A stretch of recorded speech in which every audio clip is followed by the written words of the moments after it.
دوستانو سلامونه. له ډېرې اوږدې مودې مو غوښتل چې د غږیزو کتابونو لړۍ پیل کړو. بالاخره هغه لړۍ پیل باندې ادامه کوو. لومړی کتاب مو تاسو ته محمد او ملګري انتخاب کړی. قدرمنو دوستانو، محمد او ملګري کتاب نبوي سیرت دی.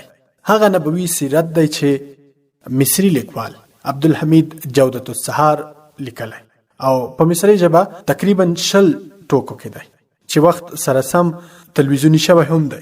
خو په پښتو ژبه لنیکه مرغه په 1993 لمریز کال کې تکړه لیکوال او شاعر شرار صافی ژباړلی او په پښتو ژبه کې محمد او ملګري کتاب په 15 ټوکو کې دی.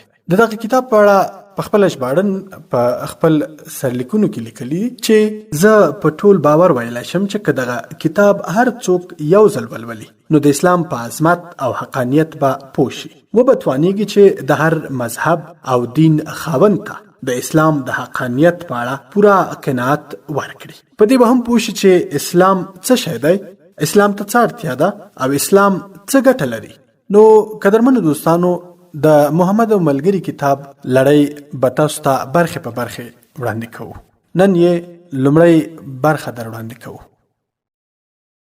د کعبې شاته 2 کورونه څنګ په څنګ ودان وو.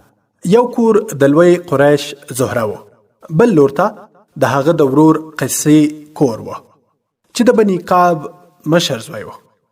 د خپل قوم ملک وو، هغوی یې اطاعت کاوه. د بیت الله خدمت، ساتنه، ندوه، د مرکو او جرګو کور او د بیرغ چارې د پر غاړه وي. د ټولې مکې واک یې په لاس کې واخیست او مکه یې د خپلو قومیانو ترمنځ وویشله. د قریشو هرې پیښې ته یې خپل ځای وټاکه. خو کله چې قریشو د ودانۍ نیت وکړ نو قیسې ته یې وویل د حرم له ونو سره څه وکړو. هغه یې له پرې کولو وډار کړل او د بدو پایلو خبر یې ورکړ. هر سړي به کوښښ کاوه چې ونې د خپلې ودانۍ په انګړ کې راولي. قصه قریش له حرم نه چاپیر کړل او ټولې چارې ورته وسپارل شوې.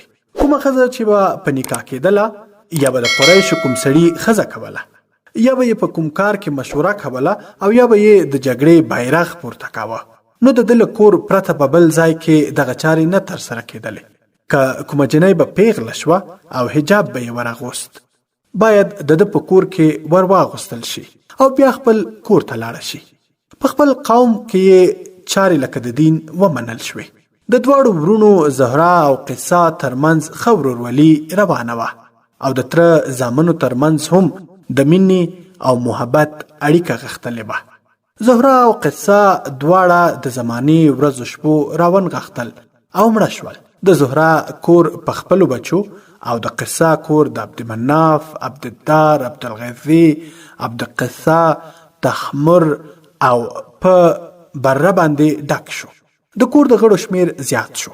د زهرا بچو د خپل پلار له کوره چاپیره کورونه ودان کړل او د قصه بچو د خپل پلار له کوره چاپیره کورونه ودان کړل. د زهرا بچي د قصه د بچیو ترڅنګ میشت شول.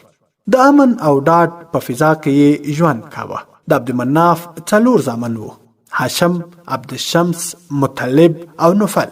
عبدمناف په خپل وخت کې په خپل قوم کې یاد او د شهرت څښتن شو. د عبدالغذی د شرف اوازه هم خپره شوه. عبدالقصه هم خلکو وپیژاند. د قصه په بچو کې یوازې عبدالدار بیلاسو او بیخلی سړی وو. کله چې رالوی شو نو د قصه زړه پرې وسوځید او ویې غوښتل چې د خپل ورونو سره یې یو ځای کړي. ورته ویې ویل: زویه، په خدای سوګند چې هرومرو دې له دوی سره سیال کوم. که څه هم دوی در باندې لویي کوي، له دوی نه به یو تن هم تر هغې کعبې ته نه ننوځي څو چې ته ورته دروازه پرانیزي.